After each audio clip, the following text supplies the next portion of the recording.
What's up, everybody? My name is Michael Jambroni. I'm reading the story Packers and Stuffers on page 87. The story starts out talking about two people, Carlos and Lynn, and they both live very similar lives, have similar upbringings. Carlos, his dad left when he was only 2 years old, so he doesn't really remember him.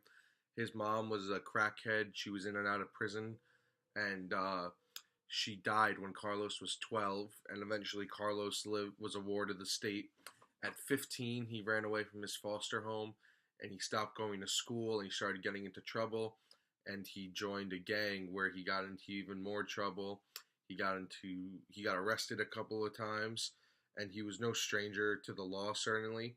He also became addicted to heroin and cocaine, so he was definitely on a bad path right away. Then there's Lynn, who had a reasonably normal life until she was about 10 when her mother died of lung cancer. After that, she began to live with her abusive alcoholic father. And when she was 12, he actually went into her bedroom and raped her, thinking she was her mother. So after that, Lynn lived with her aunt for a few years and she began rolling with a not so great crowd either. And at 15, she dropped out of school and her older friends who were strippers in this seedy nightclub began to take her in as a little sister and raise her, but they were also taking drugs, and eventually Lynn got hooked on drugs.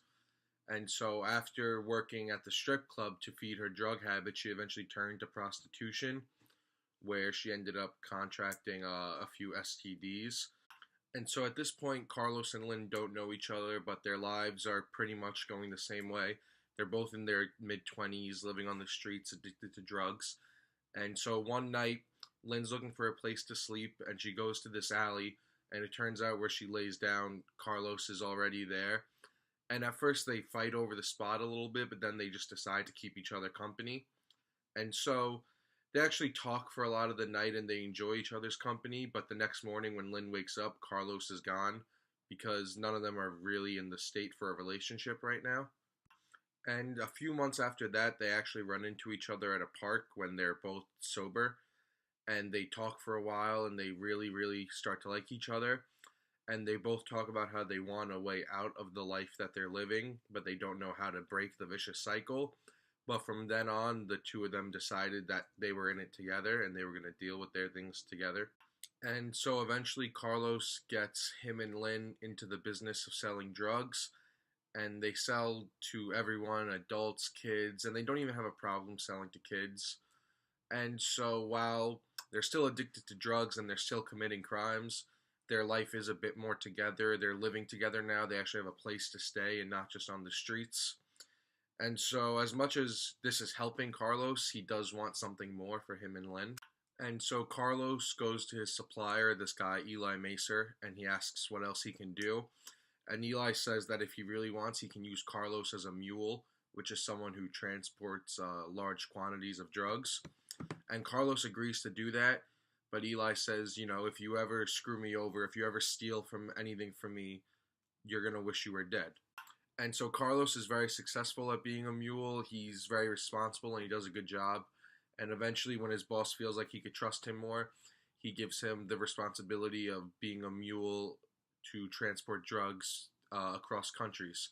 And so Carlos is worried about that. And Eli tells him that he's going to have to be swallowing drugs and ingesting them in order to transport them. And he says that everything's going to be professionally packaged, nothing's going to leak in him. And Carlos, excited about the money, takes the job.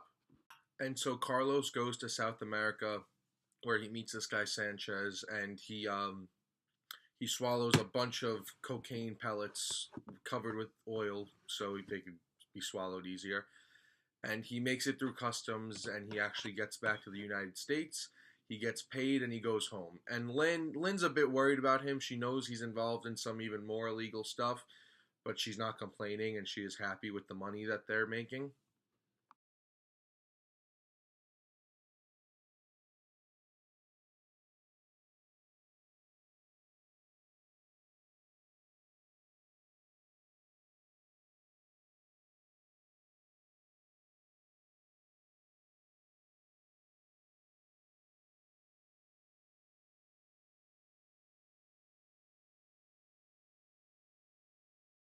and eventually Lynn comes with him to South America one time, and they have fun. They get drunk together. They buy cocaine for their own personal use, and they get high together. And eventually, Carlos he goes to meet with his business associates, and Lynn still doesn't know exactly what's going on, but she's not really suspicious. She knows he's doing some illegal business, and they go back to the airport. And for the first time at the airport, Carlos sees that there are actually German shepherds there to sniff out for drugs, and so Carlos becomes very worried.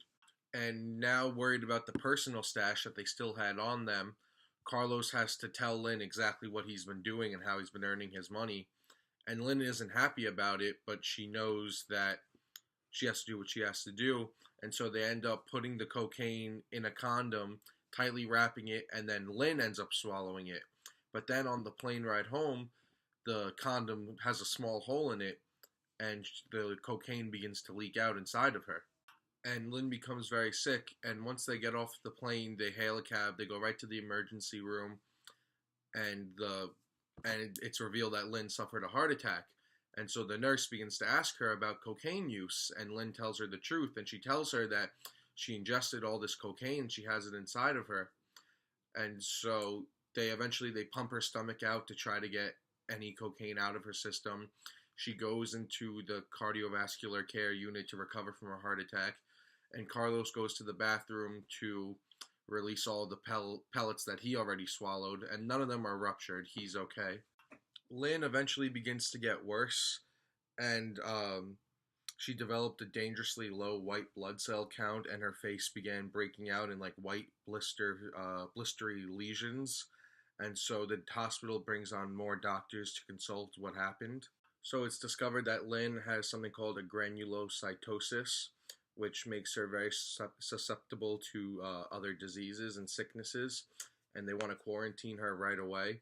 And her being on the plane for 6 hours definitely didn't help, and it only made her more sick. And so Lynn eventually dies, and Carlos isn't brought up on any charges because Lynn did swallow the bag herself. She made that choice. But Carlos is left with the feeling that he killed the only person in his life that he actually cares about. And then the story begins to tell the difference between body packers and body stuffers. And a body packer is someone who ingests large quantities of drugs, but they do it in a more professional manner, which is what Carlos was doing all that time. And even though it is more dangerous because a higher amount can come up in a security check, that when it's packed so professionally, the person isn't really in danger.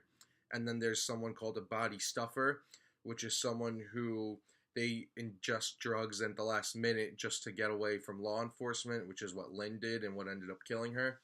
And that's a lot more dangerous because it's sloppily packed and it could leak out, which of course is what killed Lynn. I thought it was a very interesting story. It shows really what happens when people get desperate and they get addicted to these things and what they'll do to make money to support their habit and themselves. And it was a sad story, but it was definitely very interesting. Have a good one.